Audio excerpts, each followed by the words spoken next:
زمانگا مرگری و زمانگا شاگردان هر یو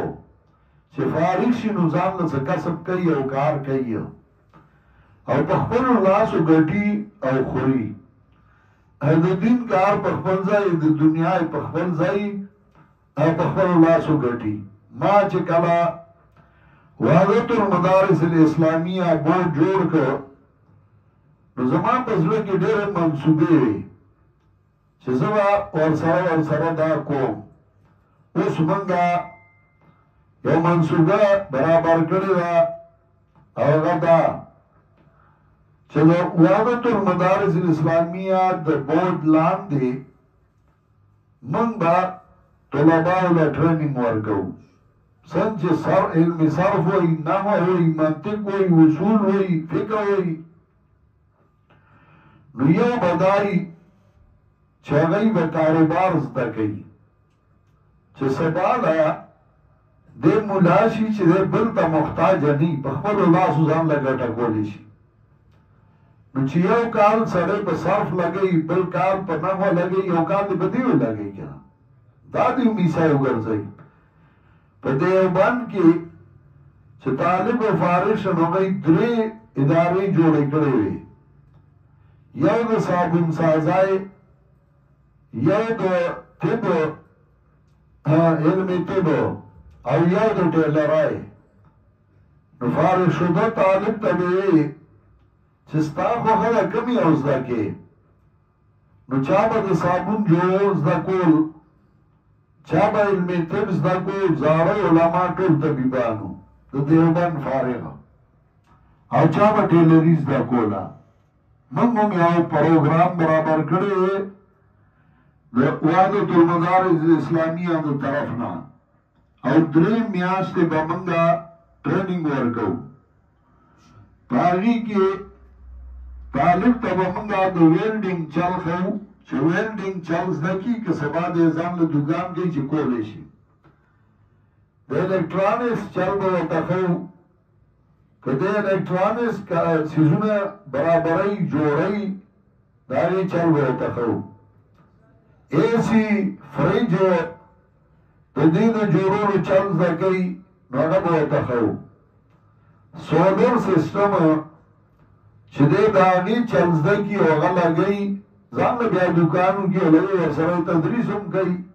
هغه به هم ورته ښوو. او 5مه د موبایل ریپیرینګ چې موبایل جوړولی شي. او 6م د بجلی الکترانکس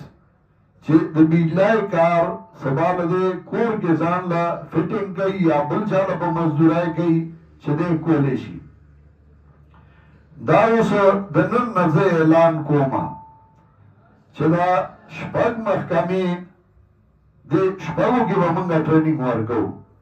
او دې له به موږ خاص طالبان لو 3 میاشتې ټریننګ دی. او هغې سره 10,000 روپۍ به چې کوم یو طالب ټریننګ کوي نو 10,000 میاشت به هم هغه له ورکوو. نو په یو طالب باندې به موږ 30,000 روپۍ لګوو. 3 میاشتې، په 3 میاشتې کې به 10,000 روپۍ دله ورکوو جیب خرچه،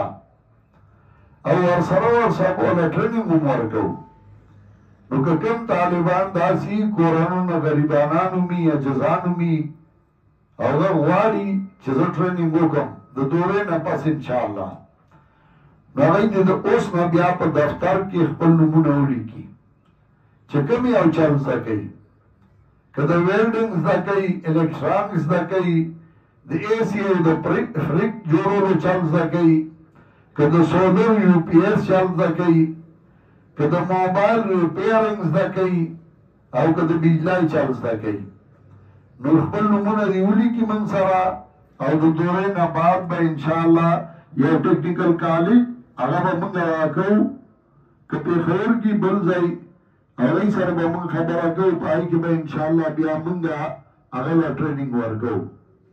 نو دفتر کې بیا خپل نومونه ولیکئ، هغوی کې به موږ محدود کسان لرو، او ورسره به د کار کټ هم ورکوو. لکه د بجلی چل زده کوي نو هغه به ځان له په لاسه پیچکسه دا نه هلي، دا به ورته موږ ورکوو. د بل څه زده کوي بوله موږ ورکوو نو به چې کوم کسان بیا زده کول غواړئ نو 3 میاشتې به ټریننګ یې انشاءالله 3 میاشتې بعد به بیا ښه استاد یې چې کله ملا شو ځان له کار کو او ښه برید تاوه په چا ډر خشمه راړه خپل سبق به وایي نو هغه بیا خپل نومونه چې څنګه درس ختم شي دفتر کې به انشاءالله هغه نومونه لیکو امیر صاحب به یي هلته ناظم صاحب به یي نو تاسو خپل خپل نومونه ورسره ولیکئ چې هغه بیا مخکې د هغې دپاره موږ انتظامات برابر کړو کلو واشربو یې ویلی دی خو حلال وخوره کلو واشربو شیخ القرآن الله دې وبخي ما له د پیپونو فیټینګ راځي چله نو زه هلک ومه پیپونو فیټینګ له یو سړی راوستی وم دلتې نو هغه پیپونه فیټ کول نو هغه پیپ پکې مات شي په هغه بل کې نو بیا ولا چل نو ورته چې څنګه یې وباسم نو کله په میخونو ټاکو کله په یو څه کله په بل څه ما دغه پټو کې لوبې مې کولې شیخ القرآن یې هغه وګورئ هغه له به چل ورځي د دی یو طالب راپسې راغی راشه شیخ صاحب اواز کوي چې زه راغلم ما ته یې وګوره د هغه پکې مات شوی دی او دا کې وځي نه او دی وایي دا به ثوابای ته وړل غواړي نو که ثوابای ته یې وړي که دلته ورسره څه کولی شي هغه ته خو پته وه چې دی خو دماغ یې تیز دي نو ما هغه پیپ راوغوښو مې کوتراو مې کور ما ورېږه زه یې برابروم لرم یو ډول لرګی مې راړو هغه مې پکې ښه وټاکو کلک او هغه لرګي ته مې بیا پیپرین چاړم که چې مې تاو کړ نو هغه دننه دغه تاو شه نو بهر راوت شیخ القرآن مې ما درته نه وي هغه کس ته وایي چې دله به چل ورځي یو ځل مې میان نیولي و دې دا کې به بیجلای